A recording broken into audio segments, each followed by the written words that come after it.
Saan po sila pala i-deploy?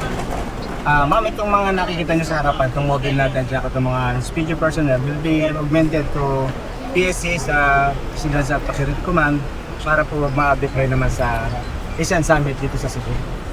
Sir, ilan lahat ang mobility asset at ilan yung mga tauhan?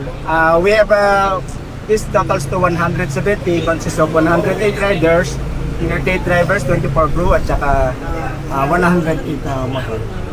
Sir, ano magiging role nila sa ASEAN? Ito mamang magiging primary lead vehicle dun sa convoy ng ating mga pagdadating na officer sa ASEAN. So, sila magpo-provide ng clearing ng road and at the same time onboard nila security from PSP.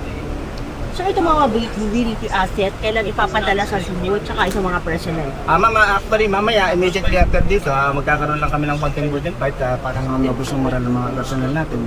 And then we will immediately turn over them sa PSC. And then it will be the PSC who will deploy them papunta sa venue dito sa Cebu. Hanggang kailan po yung deployment? We have until May 9. So, starting today, they will be off-con sa PSC till May 9. Sir, saan po galing itong mga...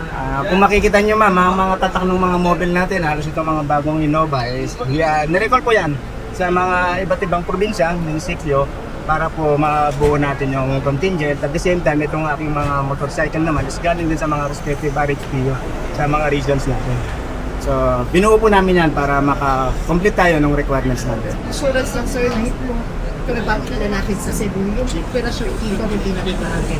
Hindi po. Actually, meron pa tayong offline sumba ngayon, di ba? Natapos na itong mahal na araw. Pero yung requirements natin sa Philippine National Police, securing the roadways, tuloy-tuloy pa rin po. Meron pa rin po kaming mga personnel who will be taking care of the deployment. So, hindi po maapektuhan kahit nawala yung... Hindi po.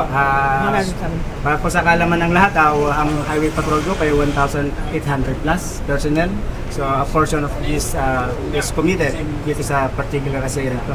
So, kung makikita nyo rin, we conducted the inspection to ensure not only physically fit yung mga padadala natin, spiritually, kung nakita nyo si Father, binasbasan para mapusbin natin yung moral nila. At the same time, yung roadworthiness ng ating mga vehicles. Sir, anong bihin mo sa mga tauhan? Papadala? Number one is mag-ingat sila sa pagganap ng tungkulin nila, disiplina, ang pangalawa.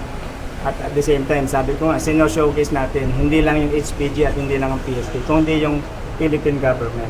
So, pinakabilin-bilin na natin na disiplina pa rin sa labas at doping pa rin.